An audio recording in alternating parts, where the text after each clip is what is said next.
వచ్చేసరికి గురుకులానికి పంపించారు భాస్కరాచార్యుల వారిని.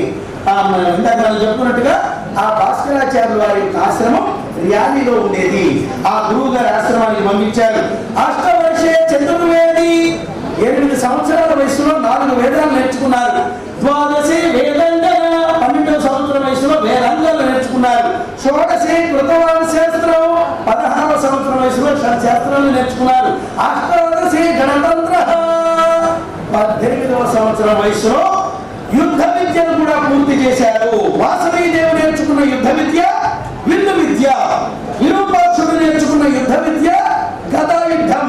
ఏమన్నా గదాయుద్ధం అంటే తెలుసు కదా, భీముడి చేతిలో ఉండే గద, ఆంజనేయ స్వామి చేతిలో ఉండే గద, దుర్యోధనుడి చేతిలో ఉండే గద. ఆ గదాయుద్ధం ఎవరు నేర్చుకున్నారు? విల్లు విద్య. కోదండం రాముల వారి చేతిలో ఉంటుంది, గాంధీవం అర్జునుడి చేతిలో ఉంటుంది. వాసవి విల్లు విద్య విశేషంగా నేర్చుకున్నది. అలా విల్లు విద్యలో ఉత్తీర్ణురాలు. ఎంత వయసు వచ్చింది ఇద్దరు పిల్లలకి? 18 సంవత్సరాల వయస్సు అలా వచ్చేసిందండి. ఆ సమాన సౌందర్యవతిగా పెరిగి పెద్దదైంది వాసవి మాత. ఆ పరాక్రమ సుందరిలాగా, లలితాపరమేశ్వరిలాగా ఆ మాత కనిపిస్తూ ఉన్నది ఆ వాసవి జగజ్జనని. ఎందుకంటేనమ్మా దసరా నవరాత్రులు వస్తే ఆ గర్భగుడిలో అమ్మవారికి ఏ అలంకారం వేస్తారో నాకు అదే అలంకారం వేయమ్మా అని తల్లి చేత అదే అలంకారాన్ని వేసుకుని దేవాలయంలో అమ్మవారిలాగా ఇలా కూర్చునేదట. ఎవరు అమ్మవారు, ఎవరు ఏమిటనేది అంత చక్కగా అమ్మవారు లాగానే ఉంటుంది. ఎందుకంటే అమ్మవారే కాబట్టి. జై శ్రీ వసంతేశ్వరి మాతాకి. ఆ ప్రకారంగా ఆ అమ్మాయి ఆ వాసవికి 18 సంవత్సరాల వయసు వచ్చేసింది. ఏమా ఎంత వయసు వచ్చింది? అమ్మాయికి చదువు అయిపోయింది. ఏమంటున్నారా? అమ్మాయికి ఎడ్యుకేషన్ కంప్లీట్. నెక్స్ట్ ఏంటి మాట్లాడండి? Education complete. ఖాళీగా ఉంటే అందరూ ఏమంటారు? నెక్స్ట్ ఏంటి అంటారా? అనరా? అవునే కదా. మరి నెక్స్ట్ ఏంటి? అమ్మాయి కాబట్టి మీరు ఇంకా పాతకాలంలో ఉన్నారు.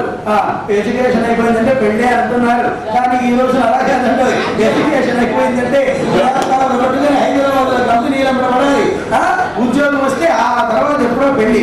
ఈ ప్రకారంగా కన్యాదాన ఫలితాన్ని పొందాలని తండ్రి గారు కూడా ఎంతో వేచి చూస్తూ ఉన్నారు. జై శ్రీ వాసవి మాతాకి. వాసవి మాతకు 8 మంది మేనత్తలు ఉన్నారు. ఏమా ఎంతమంది? ఒకే ఒక మేనమామ. 8 మంది మేనత్తలకి ఒక్కో మేనత్త గారికి 6, 7, 8 మంది 10 మంది మగపిల్లలు ఉన్నారు. ఒక్కో మేనత్తకి 8 మంది 6 మగపిల్లలు. అంటే మొత్తం 11 మంది మేనత్తలకు కలిపి 100 మంది బావగారులు వాసవి మాత. ఈ 100 మంది బావగారులు వాసవితో సమమైన విద్యలు కలిగిన వాళ్ళే, ఏ మాత్రం తక్కువ కాదు. ఇలా రోజు మేనత్తలంతా ఒక్కొక్కళ్ళు అన్నగారింటికి వస్తున్నారు. అన్నయ్య ఇదిగో మీ అమ్మాయి వాసన పుట్టగానే మా ఇంటికి కోడలే నేసావు కదా, ఎప్పుడు అన్నయ్య మా అమ్మాయి మీ అమ్మాయి ఇచ్చి పెళ్లి చేస్తావు అంటూ ఒక మేనత్త అయితే ఇంకో మేనత్త వచ్చి కాదు ఈశ్వర ముక్తికి ఇచ్చి పెళ్లి చేయాలి, కాదు జనార్దన ముక్తికి ఇచ్చి పెళ్లి చేయాలి అని మేనత్తలంతా రోజు ఇంటి ముందుకు వచ్చేస్తున్నారు. వెంటనే అన్నైనటువంటి కుసుమశ్రీకి అన్నాడు, ఓ అక్క చెల్లెళ్ళు వచ్చే మాఘమాసంలో మా అమ్మాయి వాసవికి స్వయంవరం ప్రకటిస్తాను. స్వయంవరంలో ఎవరు గెలుస్తారో వారికే మన అమ్మాయి నుంచి వివాహం చేస్తానని ఆయన అన్నాడు. ఈ విజయదశమి రోజు నుంచి మాఘమాసం సరిగ్గా దగ్గర 4 నెలలు మాత్రమే ఉందండి. ఈ మధ్యలోనే విష్ణువర్ధనుడు రావడం, వాసవిని చూసి మోహించడం, తదితర అగ్నిగుండ ప్రవేశంతా ఈ మధ్యలో ఈ 4 నెలల మధ్యలో జరిగిన కథ. జై మేనత్తలందరూ అదృష్టవంతులుగా వరమిచ్చింది అమ్మవారు ఆ వాసవి మాత. మరి 11 గోత్రాలు ఏమిటో చెప్పేస్తాను. మీరు కూడా ఇందులో ఉండే జై వాసవి అని అంటే మీరు కూడా మహాభక్తులే. పెద్ద మేనత్త గారు కొనేసిన పౌరసస్య గోత్రం అయిపోతాయి.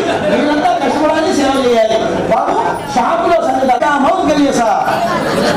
ఓ సూపర్ సూపర్. అబ్బా 15 మంది ఉన్నారు. Very good. ఇక 3వ మేనత్త తెలిసెట్లా ఆంధ్రేసా. Very good. అలాగే 4వ మేనత్త గారు పాపాల పరాశయ్యసా నరలేరా. 5వ మేనత్త గారు ఇనకాల సుందరస. జైవసోనమై శ్రీలంకుల శ్రీవత్స. Very good. కొంతమందినే ఉన్నారు. 7వ మేనత్త గారు గ్రంథిశిల గౌతమస. ఓడి బాబోయ్ ఉన్నాడు, ఎవరు తక్కువ కాదు, కానీ మేమున్నా అంటున్నారు. ఇక 8వ మేనత్త గారు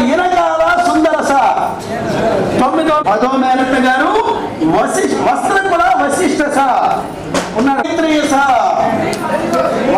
సూపర్. ఈ అందరూ కూడా అండి 12 కాకుండా మిగతా 90 గోత్రాలు ఉన్నాయి కదా, 90 గోత్రాల వాళ్ళని వాసవి దేవి ఇష్టపడింది.